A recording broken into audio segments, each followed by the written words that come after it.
Muito bem. Alguns assuntos que interessam a bioética estão relacionados àquilo que a gente falou. A bioética surge como elo entre a tecnologia e as humanidades. Entre a tecnologia como a ciência aplicada. Lembra lá do início do curso de filosofia que a gente falou que a técnica, a tecnologia é uma ciência aplicada? Então, uma coisa é você desenvolver uma teoria que pode levar à bomba atômica, como fez Einstein, como fez Planck. Enfim, toda a história da física e da ciência, de alguma forma, contribuíram para chegar nesse ponto. Outra coisa é você criar essa peça, esse instrumento, a tecnologia da bomba atômica, por exemplo.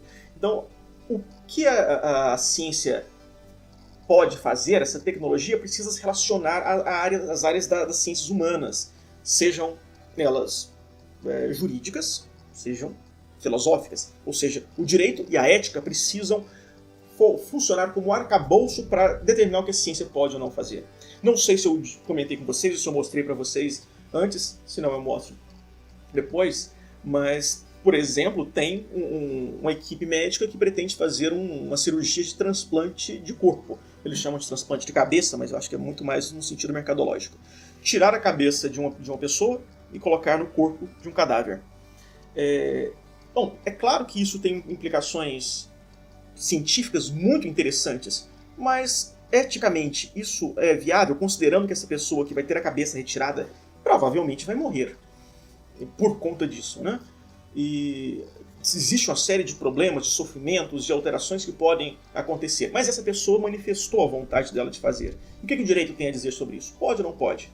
Existem os comitês de ética em pesquisa que discutem os casos particulares, mas a nossa discussão jurídica, especialmente no Brasil, sobre isso é ruim. Nós já comentamos sobre isso. Então teve o julgamento de Nuremberg, que foi um marco, mas eu quero que vocês se lembrem que o Código de Nuremberg, que é de 1947, antecede a própria criação do termo bioética pelo Van Hester Potter, que foi na década de 60. Nós falamos, né, sobre esses dilemas do querer, poder e dever. E lembrem-se de uma coisa antes da gente começar a traçar esses aspectos. A bioética tem uma lei de ouro, que é você defender uma ideia desde que você se comprometa a se submeter a ela. Por exemplo, na verdade, a lei de ouro da bioética é bem conhecida da gente. Ela está presente no judaísmo, ela está presente na filosofia oriental, ela está presente no cristianismo. Apesar da bioética não ter de forma nenhuma uma intenção religiosa. Mas o princípio ético é o mesmo. Você só deve fazer aos outros aquilo que você faria a você mesmo. Essa é a lei de ouro, esse é o princípio elementar da bioética. Então, por exemplo, se eu defendo a eutanásia, eu, Carlos, defendo a eutanásia, eu devo estar disposto a me submeter à eutanásia nos casos em que eu a defendo. Isso gera algumas questões curiosas, porque eu, de novo, Carlos, não posso dar à luz, eu não posso parir uma criança. Então, como eu posso discutir sobre parto, ou sobre aborto, ou sobre condições adequadas ou preferíveis de um parto?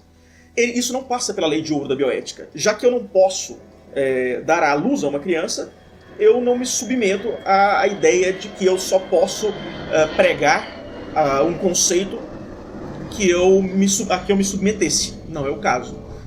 Então, por isso, algumas correntes vão dizer, olha, a discussão do abortar ou não passa pelo crivo masculino, e sim da mulher. Só para dar um exemplo de aplicação. Okay?